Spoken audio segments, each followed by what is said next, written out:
पाकिस्तान के सूबे बलूचिस्तान में कल रात हमलों का एक सिलसिला शुरू हुआ जिसमें अब तक दर्जनों हलाकतों की खबर है। इनमें सबसे ज्यादा हलाकतें मूसा खेल के इलाके में हुई जो पंजाब और बलूचिस्तान के बॉर्डर पर है।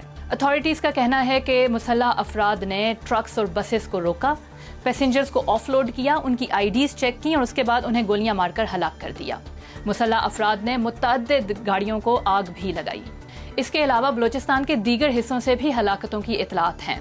सरकारी हुकाम ने अब तक कलात से 11 जबकि बोलान से 6 अफराद की हलाकत की तस्दीक की है। कलात में मारे जाने वाले 11 अफराद में से 6 का ताल्लुक पाकिस्तान की सिक्योरिटी फोर्सेस से है।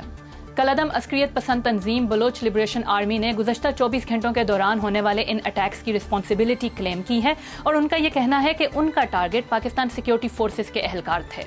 इस ग्रुप ने बलूचिस्तान के मुख्तलिफ इलाकों में पुलिस स्टेशन और FC के कैंप्स के अलावा रेलवे ट्रैक्स और पुलों को भी निशाना बनाया। ये सब एक ऐसे दिन हो रहा है जब बलोच लीडर नवाब अकबर बुगटी की एक फौजी ऑपरेशन में हलाकत की बरसी भी है।